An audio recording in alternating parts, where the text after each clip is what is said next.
Hello, this is David Birch at Star Path School of Navigation in Seattle, and I want to follow up here with an update using analysis of the weather, looking at the weather forecast for Jacob Adoram, and we're using the Luckgrib program and illustrating a few features of that. And I have updated to his latest position, which is right here. Well, down here, okay, so here's right now, and so here's his position, which I've just updated.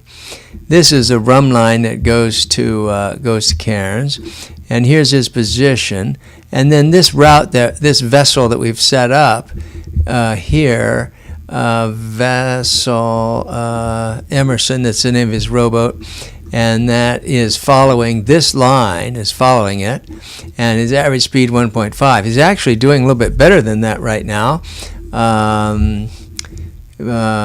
Maybe for now I'll just leave it that way because it's going to slow down here, you'll see.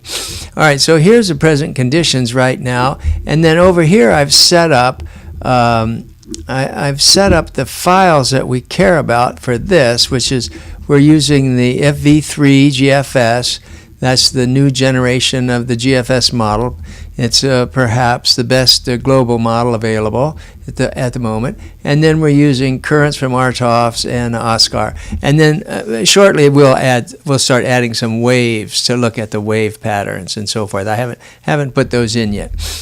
And so here's the boat, and then here's this model we're bringing in for 16 days. There's 16 days, and so now we can just, and again, what happens is there's his present position, and each of these white dots, which you can just barely see here, are 24 hours ahead, moving at, they're ahead of this vessel by 24 hours. And so when I move this, it's going to move the actual boat at the rate of 2.5 knots, 1.5 knots, but then it's also going to keep these projectors ahead of it. So what we see here, today is now in Greenwich Mean Time, it's a 5 o'clock on the 13th. That's about here. So let's just refer to that sort of as now. And then you see that about a day later, he's got more or less the same winds going a little bit. Let me zoom in on this a little bit. That's 1 day in. The wind's about the same. Look, and then sometime around Thursday, what's the time up there? Thursday at 1600. So sometime around Thursday at 1600, it's going light and fluky. According to this model, it's light and fluky from, I'll write that down. That's a Valentine's, Thursday. Let me back up. You see what you can do there. Okay, so wind is there, that wind is bang. It's kind of like going away somewhere around here on Valentine's Day, about 1400 on February the 14th. That's easy to remember. Okay, so that's when it starts going light on him. And let's see how long that takes. Now, when this goes light, he pretty much can't do much. This is like, what is this wind here? 5 knots? Well, maybe 5 knots. Maybe he can make some progress in that, just rowing the boat. But it gets a little bit tricky without some wind to keep that big boat going. And now, especially when this wind is, now here's dead calm. So Sunday the 17th, he's still in the calm and real light air, 3-4 knots. Now he's going to either be sitting there, just flat sitting there. I have to talk to him more to see what progress he can make. But it's probably optimistic that he'll get clear out of this wind by Tuesday the 19th, because that assumes he has to make 1.5 knots the whole time. So if he makes 1.5 knots the whole time, he'll get out of there at Tuesday the 19th. Tuesday the 19th, or let's see. Yeah, something like, Wednesday the 20th. Wednesday the 20th. That's when he comes out of there.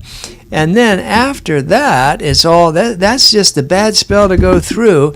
And then after that, it all sort of looks okay. You see, if we keep going, now again, we're way beyond realism in this project, and so forth. But you see, there's maybe, no, that's wind all there. But now, notice this unusual wind direction. This is the wrong direction. So this wind now is pushing him the wrong direction. So that will hopefully just kind of let him go south. Or unfortunately, it may end up going southeast because it's hard to control the boat in 20 knots of wind in the wrong direction. And so, but that's the way it looks. We can't project that far ahead and have much faith in it. But that's what it looks like. Now, down the road here, there's some kind of really nasty storm. Let's look at this one up here, zoomed way out. Look at this, what is going on. Let me back up a little bit. So you see when he's here, let me get a tool out here like this measuring tool here and go from there to here. What are we looking at? 800 miles. Yeah, that's 800 miles. So he's 800 miles away from a really nasty low with 50 knots of wind in it. But that system, let me shut that off here. Now what happens with that system just, it forms right there. Like right there, it forms parallel to his path, but then luckily it's just heading south and it gets out of his way. Now, there's an element of luck in these things at this time of year.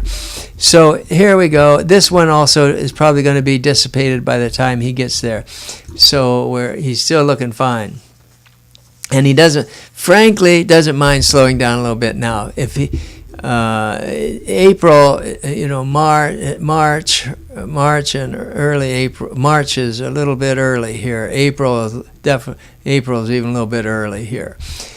From a tropical storm season. Okay, the other thing, let me just show our new treatment of the currents, which is here. Now, these are static.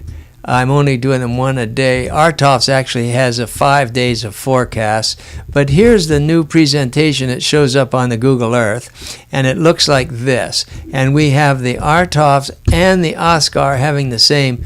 Now, look at this. These two current forecasts don't look very similar at all, but that's another issue.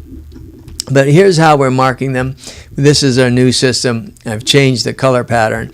There's each of these contours is now half a knot different, and this dark green one right here is 1 knot.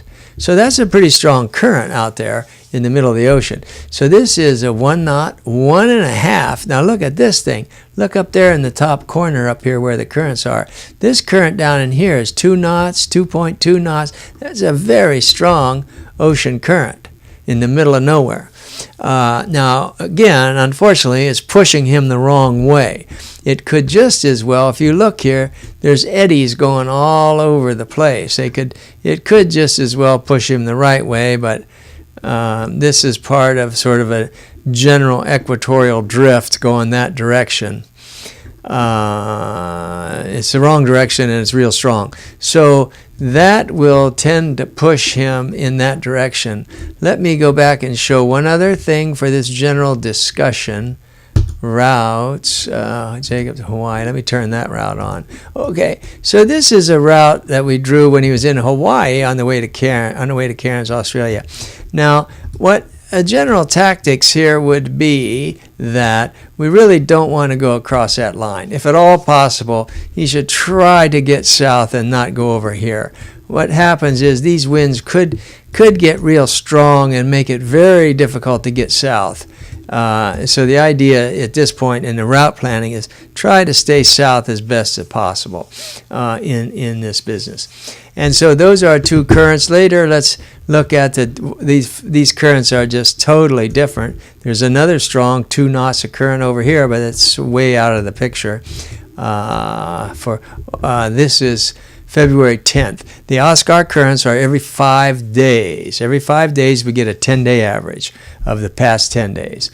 And so this actually shows different. This shows that he's in different current. This shows a current going this way, and the Artoff's model shows his current going that way. So these two models are not consistent. So I'll leave it at that, and then later we'll add some waves and start talking about waves as well, and look at other interesting aspects of this route that he's on. Because if you look here, here's a waypoint. This here, look at this right here, 0, 0. This is 0, 180.